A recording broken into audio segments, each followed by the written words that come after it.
Арбаңыздар, урматтуу мекендештер, сиздер Сфера Маек долбооруна күбө болуп жатасыздар. Бүгүнкү биздин талкуулай турган маселебиз конституциялык реформанын тегерегинде болмокчу. Бул азыркы конституциялык реформаны өзгөртөбүз деп аткан жол туура жолбу, жана бул жол бизди туңгуйка алып барбайбы? Ошол туурасында сүйлөшмөкчүбүз. Бүгүнкү биздин конокто активист айым Рита Карасартова. Рита айым, кош келиңиз. Анда ушул конституциялык реформа мынакей президенттик башкаруу, андан кийин президенттик парламенттик башкаруу дедик, анан парламенттик башкарууга деги эле биздин конституциянын өзүнүн түзүлүшү бизге ылайыктуубу? Жана мүмкүн ылайыктуу болсо да анын биз туура эмес пайдаланып жаткан жокпузбу? Суроону туура койдуңуз. Анткени себеби сонун жазылган конституцияны дагы биз түшүнбөй, эмнеге ал ошого алып келиш керек дегенди түшүнбөсөк, анда өзүңөр деле байкап атсаңар керек, бизде көп учурларда атка минерлер конституцияга көзүн жумуп эле бир нерселер жасап коюшат. Мисалы үчүн, азыркы мына действующий конституцияны карай турган болсок, президенттин полномочиялары ал жерде мынча эле, кичинекей. Но бирок биз чыныгы парламенттик мамлекетке кадам да таштаган жокпуз. Буга чейин ошол эле конституцияга өзгөртүү киргизип, мына 2010-жылы парламенттик президенттик кылып коюшканда көбүрөөк парламентаризмди өнүктүрөлүк, плюрализм мнений болсун, ар тараптын кишилери ортого маселени салып чечсин деп кабыл алышкан. Бирок 2016-жылы өзгөртүү киргизгенбиз. Өзүңөр эсиңерде болсо керек, Атамбаев аябай ошого өзү бүт күчүнүн баарын салып, бардык бийлик бутактардын баарын ошого киргизген өзгөртүүлөр менен бир жана улуттук коопсуздук мамлекеттик кызматтын алдына алып барып беришкен. Ал мынтип бүт бийликтердин үстүнөн ушуну тескеп турганда, мыйзам чыгаруу бийлиги болобу, аткаруу бийлиги болобу, сот бийлиги болобу, үчөөнүн тең. А улуттук коопсуздук кызмат президентке түзмө-түз карайт. Ошондо сонун камчы да. Ошон үчүн 3 бийлик бутакты тең. Вообще президенттин мына элдерге түшүндүрүп кетиш керек да, президент 3 бийлик бутактын ортосунда тең салмактуулук болуп, бирөөсү дагы өзүнүн кандай бир полномочиясынан аша чабып, башка бийлик бутактардындай басып албагандай кылып карап туруш керек. Президенттин эң чоң, эки эле мындай чоң багыты бар да иштей турган. Бирөөсү мамлекеттик бийликтердин ортосундагы жанагы тең салмактуулукту карап, ошо бийлик туура багытта жүрүп атканын ошону карап туруу. Экинчиси элдин биримдигин карап туруш керек да. А бизди камчы кылып койгондо алардычы, ошон үчүн камчы деген кандай бир кызматтык кылмышка барса тегилер, кылмыш иш козгоп коет да, ошонусу менен баягы колуна бүт бийликтин баарын өзү алып алган.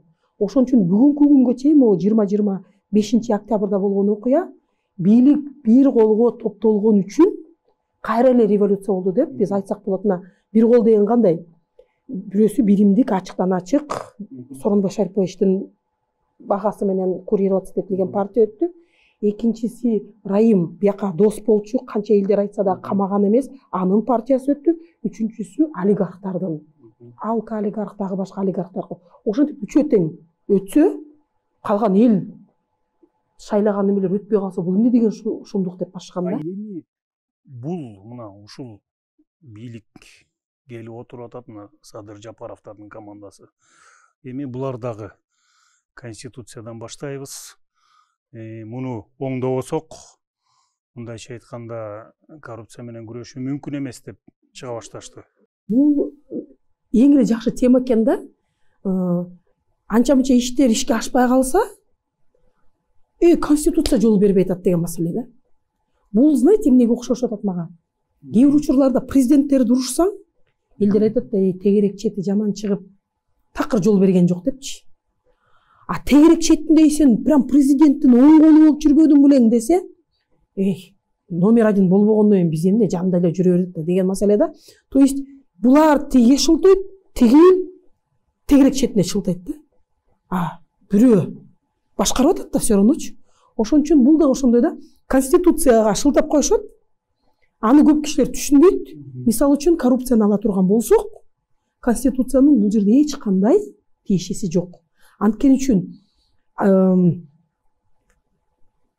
Садыр Нуркожоевичтин командасынын айтуусу боюнча, мындай баягы бир сыйра айтып өткөнү боюнча, ал бир мандаттуу мажоритардык система менен келген парламентти калыптандырам дейт, бир санын азайтып дейт.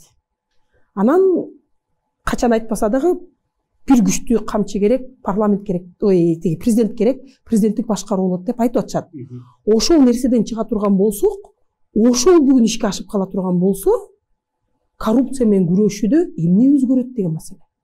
Эчтеке өзгөрбөйт. Бүгүнкү күндө президенттин колунда президент, премьер-министр, аткаруу бийлик, чын-чынына келгенде соттор деле шалак деп качан телефон чалат экен деп көнүп калганда, бул жактан номер 1ден звонок алып жүргөнгө. Булар деле парламентти деле көрүп атасыңар, эмнени айтпаса сиз менен макулбуз, урматтуу, улуу урматтуу Садыр Нуркожоевич дегенге чейин барып атат. И досу ГКНБ.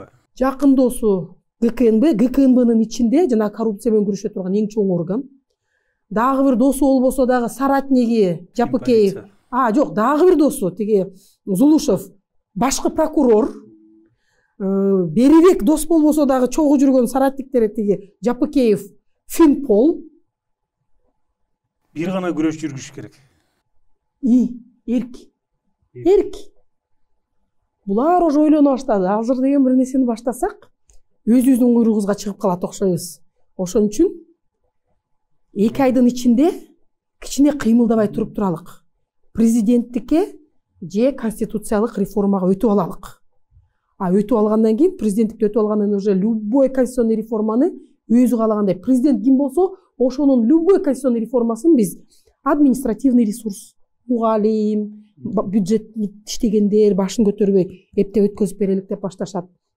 Эл кошоматчы, анан бандиттер коркутуп койсо корккон эл болуп атып эле любой конституционный реформаны өткөзүп алат. Ошон үчүн 2 ай бар да президенттик шайлоого чейин катуураак кыймыл аракет жасай турган болсом, же досторумду, же жакындарымды камаганга туура келип калат экен. Ошон үчүн конституциялык реформага бармайынча көрсө коррупция менен күрөшүү деле болбойт экен деп мындай элдерге ыргытып койгонун.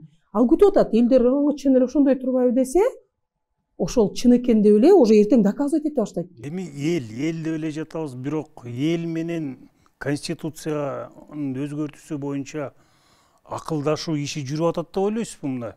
Жок, акылдашуу иши жүрсө биз деле кийлигишет болчук. Коомчулук любой жака кирип кетмеймин. Кана каякта конституция талкууланып атыптыр. Кайсы жерге илип коюптур, кайсы сайттан ким жазып атат, келечи көрөлүк. Ошол жака эчтеке эметпесек да барып көрүп туралык деп. Мисалы үчүн мен уже билмекмин. Эгер мен билбесем, значит ал пока жок. Эми программа азыр өзүнчө отуруп алып жазып атышы мүмкүн достору менен. Ал балким. Ага айта албайм. Балким уже мурун эле тиякта отурганда жазып койгондур. Чыгара алат да, мынакей мен 10 жылдан бери кыйналып жазып жүргөн конституциям бар депчи, балким ал болот. Бүгүнкү күнгө чейин талкуулаган иши бар болсо эл менен, эси чыныгы чоң коалиция түзүп эл десе, андайды анда биз укмакпыз. Бүгүнкү күнгө чейин көрөлүк. Бизде конституциялар дайыма ушул революциядан кийин болуп чукул тез аранын ичинде ушинтип өзгөртө калбасак, биз туңгуйка кептелебиз деп эле эч акылдашпай эле өзгөртүлүп келип атат да, тарыхты карап көрсөк. Эми бул дагы азыр ушундай болуп атат да. 2010-жылы революциядан кийин 1 айдын ичинде жазып бүтүшпөдүбү? Эсиңерде бар болсо, күндө телевизордон көрүп аттык, светский болобу же болбойбу деп тиги буга, анан деп ар бир немелерин баарын талкуулап, тиге бул кетсин, буга бул кетсин деп жок дегенде көрүп отурганбыз. Көрсө ушундай маселе талкууланып турбайбы депчи. Бүгүн кандай болот экенин мен айта албайм. Но риторика чукул эмес. Чукул мөөнөтүн айт, эмне үчүн керек? Революциялардын өзлөрүнүн талабы бар. Революцияда элдин өзгөрүүгө талабы аябай күч да. Мисалы үчүн эволюциялык жол ал кичине узагыраак. Революциялык жол кээ бирде мыйзамдан да ашып чыгып кетсек да моуну жасайсың деген маселе да. Көп учурда 2 ай. 2 айдын ичинде кирип калбасаң, анда өзгөрүү болбойт дегенге барышат да. Ошон үчүн чукул жасап, резкий жасаганга барышат. Но 2010 жылы көрсө жалгыз киши узурпациянын аркасынан болот экен, ошон үчүн келди парламентке көбүрөөк көмөк беребиз деп туруп, азыркы иштеп аткан конституция даже акырына чейин иштегенге да жетишкен жок. 2016 жылы моомдой кылып талкалашты. Ошону менен бүгүнкү күндө кайра эле келип кемшейип отуруп калдык. А чыныгы иштей турган болсо, анын ичинде бир топ алдыга жыла турган нормалар, бир топ кошуна мамлекеттер Кыргызстанда кандай деп все равно плюрализм мындай эркин ой жүгүртүп, эркин оозуңар менен сүйлөп, оюңарды айтканга мүмкүнчүлүгүңөр бар деп айтат да. Анын баарына мыйзамдар, ошо конституциядан чыккан, сөз эркиндиги конституцияда жазылган, эмне үчүн бизге чектеген тасыңар деп ошого таянып алып кыймыл атабыз да бизчи. А эгер азыр эч ким менен сүйлөшпөй туруп, эч жака эчтеке айта элек туруп, мага эл айтты, мени алып келген эл айтты, президенттикке барабыз, ана мажоритарныйга барабыз дегени мага түшүнүксүз. Мен дагы элмин. Ошон үчүн мен муну переворот дегенде эле эме берип туруп күрөшкөнгө даярмын. Эми сөзүнүн соңунда ошо сиздин оюңуз мына эми боло турганы болду, эмнени өзгөртүш керек? Эмнени сунуш кылат элеңиз да мына Садыр Жапаров маңдайыңызда отурат. Эмнени айтат элеңиз? Мен айтмакмын. Биринчи бул мыйзам. Баарыбыз мыйзамга баш ийсек, ал эреже. Анда түшүнүктүү болот. Мыйзамдан кийинкиси ачык айкындуулук дагы бар. Ачык айкын жасаш керек барын. Эмне кыла турган болсо. Ошон үчүн биринчи мыйзамдуулукка кичинекей болсо да кадам ташташ үчүн бүгүн парламенттик шайлоону өткөзүш керек 20 декабрда. Легитимдүү борбордук шайлоо комиссиясы мыйзамга таянып туруп, кийинки мына болбой калды деп чыгардык, 20-сында болуш керек деп айттыбы? Жогорку кеңеш бул биздин эң бийик бийлик бутагы.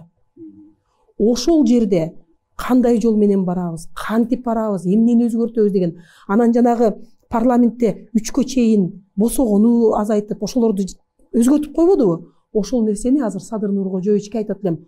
Колгой. Эмнеге бүгүнкү күнгө чейин кол койбой атасың? Баягы паротто түшүргөндөн кийин жанагыдай коюп 3 эле партия эмес, 8 партия келсин, 10 келсин.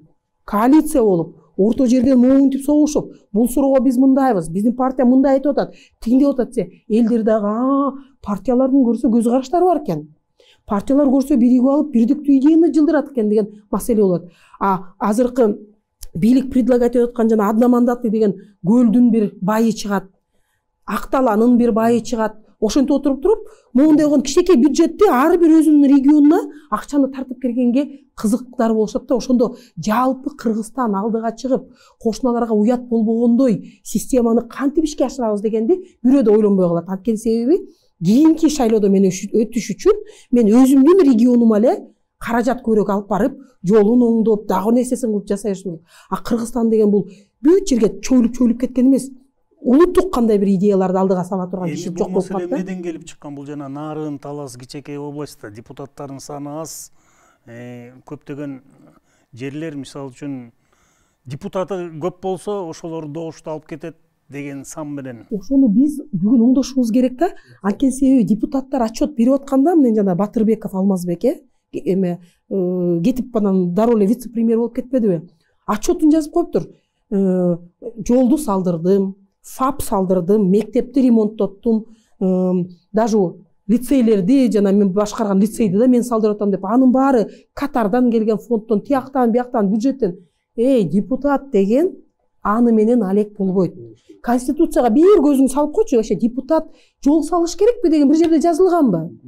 Суу киргизиш керек деген жазылганбы? Бул популизм. Аны Батырбеков жасаган жок. Аны бюджет жасады деген маселе. Ошону биз көрсөтсөк, мен сен жолуңду жасап берем. Биздин кулунубуз келсе дагы жол салып берсин деген болбош керек. Биз айтышыбыз керек. Биз ушундай мыйзамга кабыл алабыз.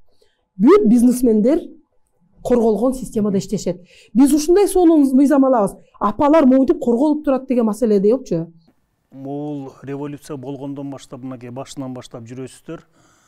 Башындагы оюңуз менен азыркы ой өзгөрүлдүбү? Мына Садыр Жапаров келип, мисалы үчүн улам бир вариантын айтып атпадыбы?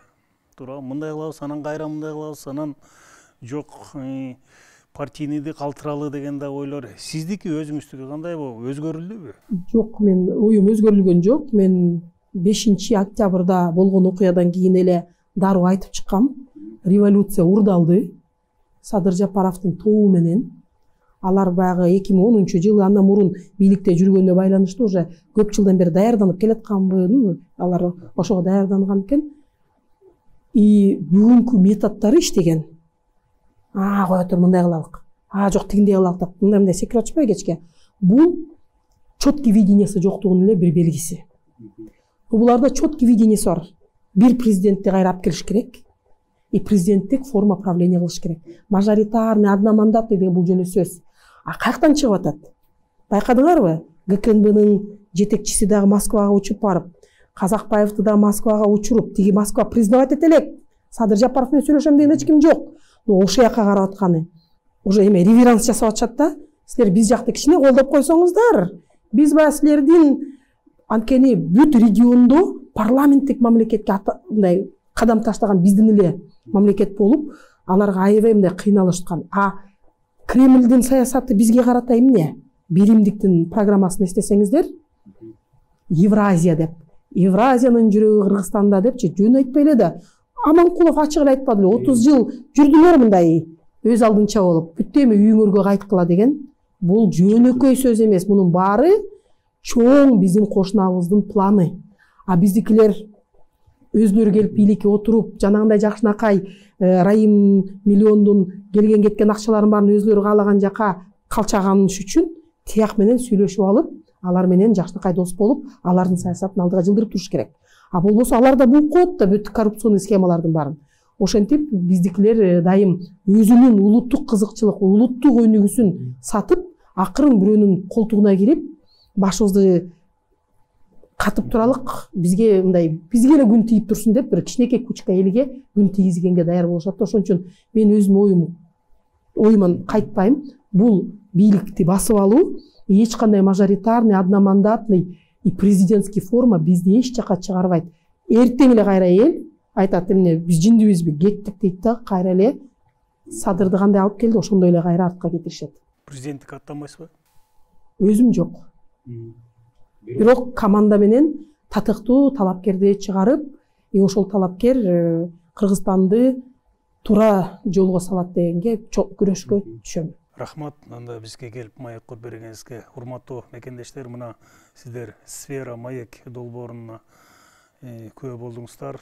Бүгүн ушул реформаны өзгөртүү боюнча маек курдук. Бизде конокто активист айым Рита Карасартова болду. Кийинки маек ушул президенттик такка ат салышуу тууралуу болмокчу. Оюңуздар болсо биздин YouTube каналга сурооңуздарды жазып калтырыңыздар. Биз сиздер мененбиз. Арбаңыздар.